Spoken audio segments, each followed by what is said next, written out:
Buenas tardes, ¿cómo están? Quiero agradecer a la Asociación Corpus Juris de la Universidad Peruana de Ciencias Aplicadas por esta invitación para formar parte de este proyecto de Derecho en Línea. El tema que he elegido para compartir con ustedes el día de hoy es sobre la fe pública registral y la contratación. Esta categoría de la fe pública registral, como lo vamos a compartir a continuación en la pantalla, tiene una aplicación muy concreta, ¿no? En el Código Civil alemán de 1896, en su párrafo 892, ¿no? Que se refiere justamente a varias transferencias del derecho de propiedad a través de contratos. No es el primer contrato, sino es el segundo contrato, ¿no? Donde se discute si en este segundo contrato el último adquirente tiene fe pública registral, ¿no? Que básicamente es la categoría que está plasmada en este parágrafo 892 y que, como señala una profesora portuguesa, el principio de la fe pública registral o la fe pública registral significa básicamente si el adquirente tiene un conocimiento positivo de la inexactitud registral, ¿no? Es decir, si hay alguna irregularidad en los contratos anteriores, en el contrato que se celebró originalmente o en el segundo contrato, y esa irregularidad fluye, puede existir una causal de invalidez o ineficacia, fluye de cualquiera de estos dos contratos, no se va a considerar que este adquirente de modo tercero, desconozca porque en los registros públicos, en los asientos registrales, aparece, ¿no?, una causal de nulidad, una causal de resolución del contrato, por ejemplo, ¿no? Esta categoría luego fue tomada por el Código Civil suizo y también lo que nos interesa básicamente al ordenamiento jurídico peruano en la ley hipotecaria española, que con una razón distinta señala que se protegen a los terceros de buena fe a título oneroso, ¿no? Siempre y cuando no conste en los asientos registrales alguna irregularidad, ¿no? Que es lo que aparece básicamente en el artículo 34 de la ley hipotecaria española. Esta categoría luego es plasmada posteriormente en el Código Civil peruano del 36, ¿no?, que toma la idea central, ¿no? Siempre pensando no en el primer contrato, sino en el segundo contrato, ¿no? O sea, imaginemos que hay una primera compraventa, hay un comprador y este comprador vende a otro, ¿no? Y en esta segunda compraventa va a haber un segundo comprador, el comprador 2. Entonces, ¿quién es el tercero? ¿No? Este segundo comprador respecto del primer contrato, pues tercero respecto al primer contrato, ¿no? Entonces, cualquier irregularidad del primer contrato que pueda afectar al segundo contrato, que conste en los registros públicos, evidentemente no va a ser protegido este segundo comprador, ¿no? Básicamente es un poco la idea del artículo 1052 y que también ha sido tomado en cuenta por el actual Código Civil peruano del 2014, ¿no? Esta protección a este tercero de fe pública registral está en función que en los registros públicos o en los sitios registrales no conste alguna irregularidad del contrato, sobre todo el primer contrato, ¿no? El Código Civil peruano señala, ¿no?, al igual que el Código Civil español, ¿no?, el Código Civil español también va en ese sentido, ¿no? La buena fe del tercero se presume siempre mientras no se pruebe que conocía la inexactitud del registro, ¿no? En cambio, la redacción que está en el 2014, el Código Civil peruano, señala la buena fe del tercero se presume mientras no se pruebe que conocía la inexactitud del registro. Entonces, ¿qué cosa es fe pública registral? Desconocimiento de la inexactitud del registro. Esta disposición normativa fue modificada posteriormente a través de una ley 3313 que añade, además de el tema del desconocimiento de las inexactitudes registrales, bueno, se mantiene, fíjense, la idea de inexactitud registral, pero se añade que estas inexactitudes ya no solo están referidas a los asientos registrales, sino también a los títulos archivados, ¿no? Es decir, no basta revisar los asientos registrales, sino revisar los títulos archivados que forman parte del asiento registral, ¿no? Esta idea parece que, con esta casación que voy a comentar a continuación, que me parece interesante comentarla, parece que no lo tomo en cuenta, ¿no? Es una casación que ha sido publicada recientemente en junio de este año en el Diario Oficial Peruano, ¿no? Por eso creo que es un tema muy importante y para verificar cómo los jueces están interpretando el alcance de la fe pública registral. Antes de analizar la casación que quiero comentar con ustedes de junio de este año, es importante señalar lo que ha determinado la sentencia del Tribunal Constitucional, ¿no? La sentencia del Tribunal Constitucional recientemente emitida, ¿no? Esta es una sentencia publicada del 5 de marzo del 2020, del expediente 00018-2015,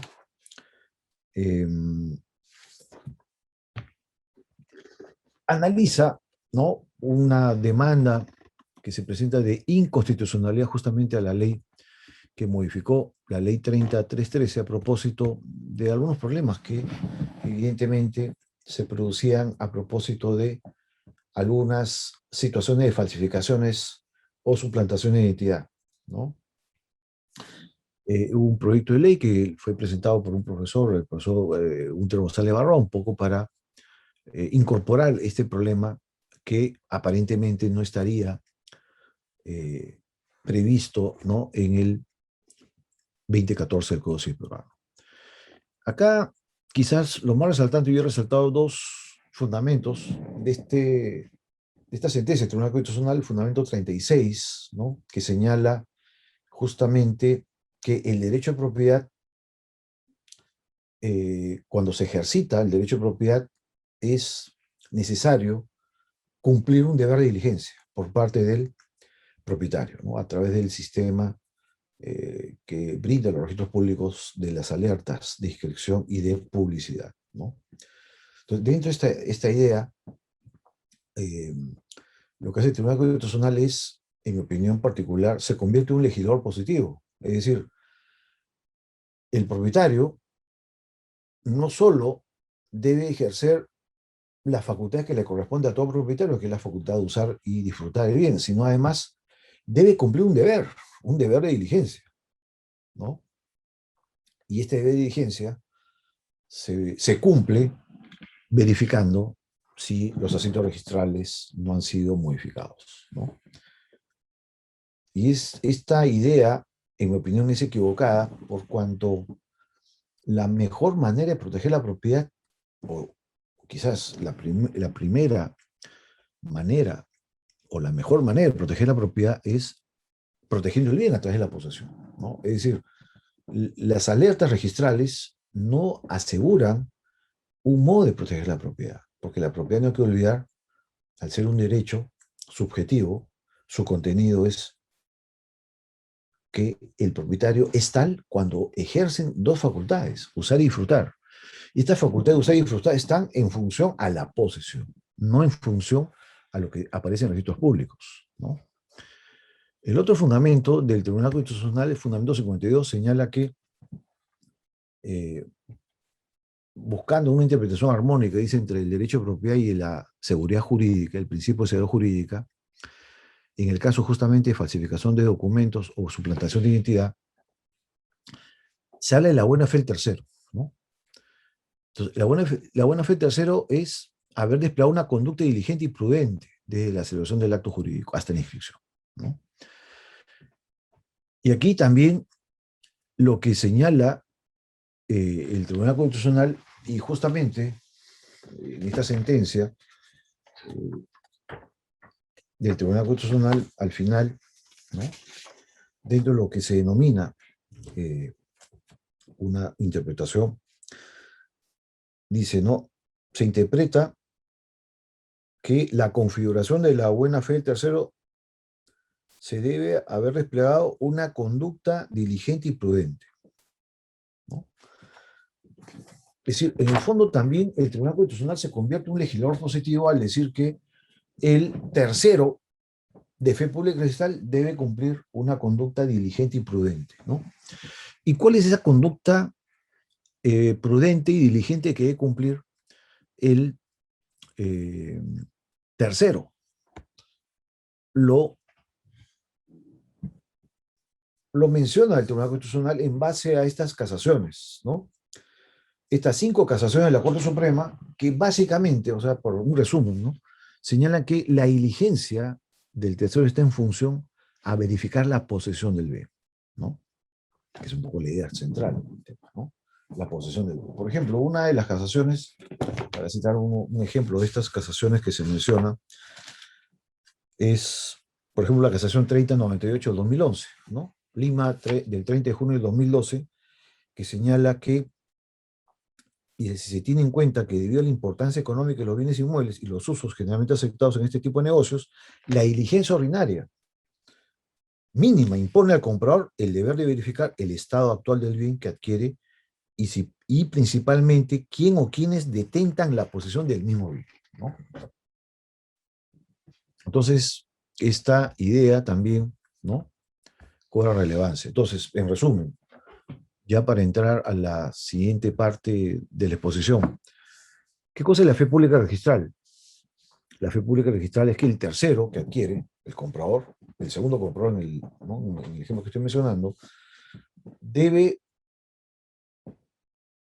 probar, ¿no?, que desconocía alguna irregularidad en el primer contrato. Nótese que estamos hablando del segundo comprador, no el primer comprador, sino el segundo comprador. Este es el primer contrato, el segundo contrato. Entonces, este segundo comprador debe probar que en los asientos registrales y en los títulos archivados no había alguna evidencia de alguna irregularidad del primer contrato. Esta idea ya está plasmada con claridad, ¿no?, en la actual legislación, y la propia Corte Suprema y el propio Tribunal Constitucional que han entendido que en el caso del tercero debe actuar diligentemente. Y el actuar de diligencia no está solo en función a verificar el contenido de los asientos registrales, los títulos archivados, sino también verificar la posesión. Porque normalmente los compradores compran bienes de vendedores que no tienen la posesión de los bienes inmuebles, ¿no?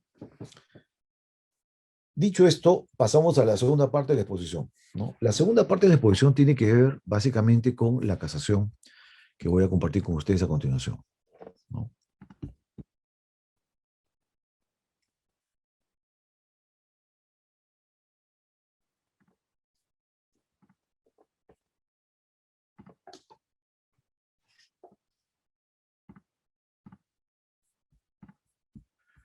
Es una casación que se ha publicado el 7 de junio del 2021.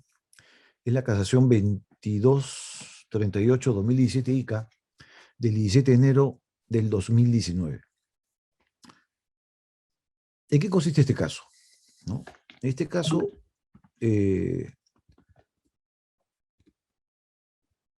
parte, ¿no es cierto?, de una demanda de ineficacia que plantea una sociedad conyugal. Y aquí yo he colocado en amarillo la parte pertinente de la exposición, ¿no?, de los hechos de la demanda. Dice, ¿no?, en este caso concreto, el Banco Central Hipotecario del Perú demandó el 7 de julio del año 1986 a la sociedad conyugal, ¿no?, sobre una ejecución de garantía hipotecaria por una suma de, bueno, en esa época, 8 millones aproximadamente de intis, que se tramitó en un proceso en el primer juzgado de Ica, ¿no?, y dentro del cual, mediante acta de remate del 24 de marzo de 1987, el banco ejecutante se adjudicó el inmueble ubicado en bueno, ahí está la dirección, ¿no?, calle Cutervo, ¿no?, Bolívar, Lima, Ancas, la ciudad de Ica, con un área de 6.000 metros cuadrados aproximadamente, ¿no?, y así como su fábrica. Entonces, estamos frente a una deuda, ¿no?, una deuda, una sociedad conyugal frente a un banco, no se paga la deuda, el banco inicia la ejecución de la garantía hipotecaria. Pero ¿qué sucede? Se remate el bien y el banco se adjudica el bien, lo compra, ¿no? Luego, ¿el banco qué hace? Lo vende al Instituto Peruano de Seguridad Social, mediante contrato de compraventa, elevado a escritura pública de 30 de junio de 1987. Y en la cláusula, había una cláusula en este contrato que aquí, en el voto singular, se transcribe, ¿no? Dice, ¿qué dice la cláusula quinta de este contrato de compraventa del 30 de junio de 1987? El Banco Hipotecario del Perú declara que el inmueble que se vende está libre de gravámenes y cargas y que en todo caso se obliga al saneamiento por evicción, haciéndose constar que en el proceso de ejecución de garantía seguido contra Juan Antonio Robles Ruiz, el demandado ha deducido la nulidad del remate, que ha sido declarada infundada por resolución de primera instancia, que estimamos sea confirmada por la Corte Superior, ¿no? Entonces, fíjense acá lo interesante del tema. El caso concreto es el siguiente, entonces, ¿no? Hay una deuda, una sociedad conyugal y el banco, no se paga la deuda, el banco inicia un proceso de ejecución de garantía hipotecaria, se remate el inmueble, el banco se adjudica y luego el banco vende el inmueble a otra entidad del Estado.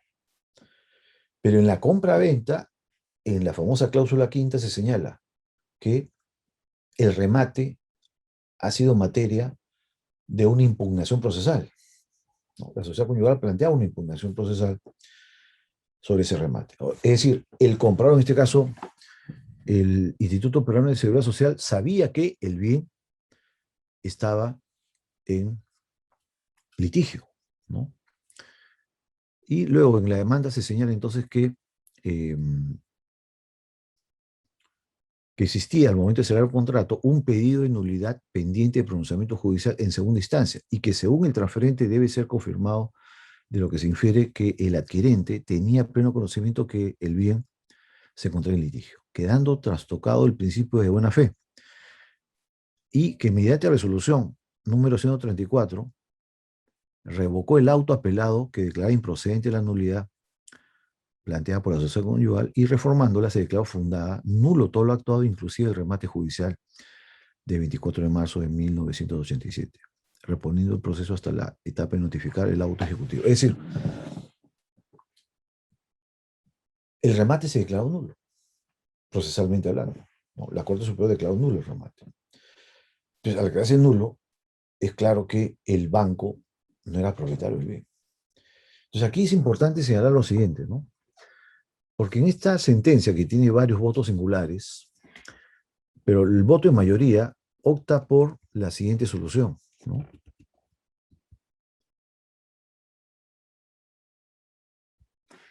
Declara infundado el recurso de casación. Y el argumento que emplea la Corte Suprema, que en este caso que es básicamente el fundamento sexto que está aquí, ¿no? Que está aquí señalado. En este caso, esta casación ha sido emitida por la Sala Civil Transitoria de la Corte Suprema, ¿no?, de Justicia de la República. Pero lo interesante, el fundamento sexto, fíjense, de esta casación, señala que, dice, la conducta del Instituto Peruano de Seguridad Social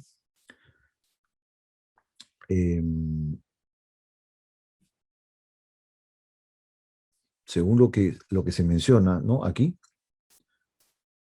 adolecería de falta de diligencia, ¿no? Porque justamente esta resolución de la Corte Suprema declaró nulo el remate, ¿no? Se dicta a consecuencia de una nulidad de remate deducida por la sociedad conyugal, ¿no? Y que cuando el Instituto Peruano de Seguridad Social adquiere el bien, eh, no solo no había deducción nulidad alguna, sino que ni siquiera se había personado al proceso. Por tanto, dicha codemandada no podría prever tal hecho, máxime si la nulidad se ampara, ¿no? Bueno, el 29 de diciembre del 2000, ¿no?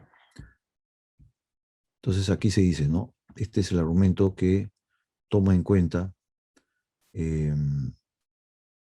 la Corte Suprema, que lo estoy resaltando en amarillo, ¿no? Dice, se puede sostener que, contrariamente a lo afirmado por los que plantean la casación, en este caso la asociación conyugal, el Instituto Peruano de Seguridad Social sí actuó de forma diligente. Por lo tanto, carece de asidero alguno toda alegación de parte respecto a la pretendida buena fe y diligencia que no se aplica al caso. Acá, fíjense, la pregunta es si la fe pública registral se aplica o no al caso, ¿no? Y la respuesta es no. ¿Por qué? Porque lo que se analiza es el contrato de compraventa que celebra el banco y el Instituto Peruano de Seguridad Social. Y aquí la pregunta que hay que hacerse es la siguiente. El banco, cuando vendió el inmueble al, al instituto, a la entidad estatal, ¿era o no propietario? Y la respuesta era sí, el derecho de propiedad había sido transferido al, eh, al comprador. La famosa cláusula quinta del contrato, que dice que el bien está en litigio. Hay un remate que está siendo revisado por la Corte Superior. Corte Superior que declaró nulo el remate. Y si declaró nulo el remate, el banco no es propietario. Y por lo tanto, al no ser propietario, vendió un bien ajeno, ¿no? Entonces, creo que en este caso no es pertinente la aplicación de la categoría de la fe pública registral. Definitivamente que no. Porque estamos frente a un contrato donde una cláusula señala que el bien está en litigio. Y si el bien está en litigio, en este caso el banco no es propietario. Y por lo tanto, no se puede sostener, que es un poco lo peligroso, ¿no es cierto?, de esta sentencia que estamos comentando, es que señala que lo siguiente, dice, ¿no? En el fundamento séptimo, sobre la cláusula quinta, dice,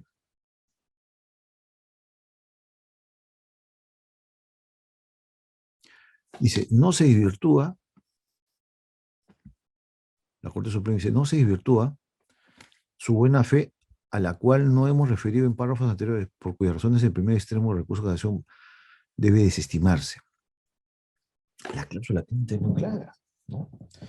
Entonces, aquí lo importante, más que el tema de la fe pública registral, en el caso concreto, es si quien vende un bien no es propietario, puede adquirir la propiedad. Y la respuesta es no.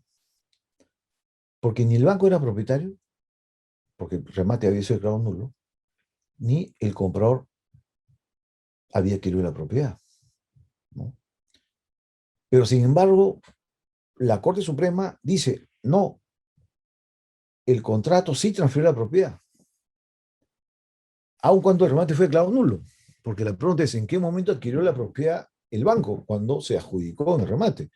Pero si posteriormente la Corte Superior dice que es nulo el remate, el banco no es propietario y por lo tanto no transfirió ningún derecho de propiedad, ¿no? Entonces, como ven aquí, está en juego muchas categorías jurídicas, ¿no?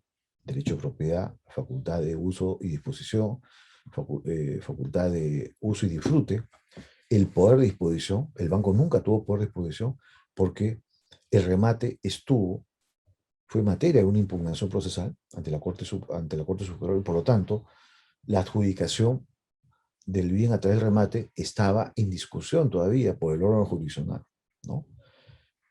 Está en discusión el tema de la fe pública registral que no es aplicable aquí, porque ahí estamos frente a un contrato, no frente a dos contratos, un solo contrato, ¿no? Esta sentencia que estamos comentando entonces, esta casación 2238-2017 ICA del 17 de enero de 2019 es totalmente equivocada, ¿no? Por cuanto el banco nunca fue propietario, porque bien está en litigio, el Instituto Peruano de Seguridad Social nunca adquirió el bien porque quien le transfirió no tenía poder de disposición, ¿no? Y por lo tanto la propiedad seguía perteneciendo a la sociedad conyugal, ¿no? Más allá que se pueda producir un remate y el banco se adjudica, pero en un momento ulterior.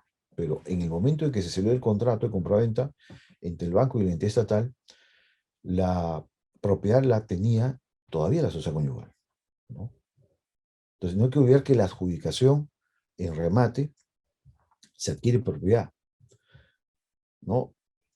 Porque la propiedad no solamente se transfiere por acuerdo de partes, sino a través de, en este caso, resoluciones judiciales, ¿no? Se puede adquirir la propiedad, que es el caso de la adjudicación. Y justamente si la adjudicación está en duda, en controversia, no se puede decir, pues, que el adjudicatario es propietario, ¿no? Bueno, muchas gracias por haber escuchado esta breve explicación sobre la fe pública registral y sobre esta casación que discute el tema de la buena fe y en el caso concreto no es aplicable. Y también la Corte Suprema en este caso se equivocó al no proteger la propiedad de la sociedad conyugal y presuponer que como el contrato de compraventa se celebró y se inscribió en registros públicos, el comprador adquirió la propiedad cuando no fue así. Muchas gracias.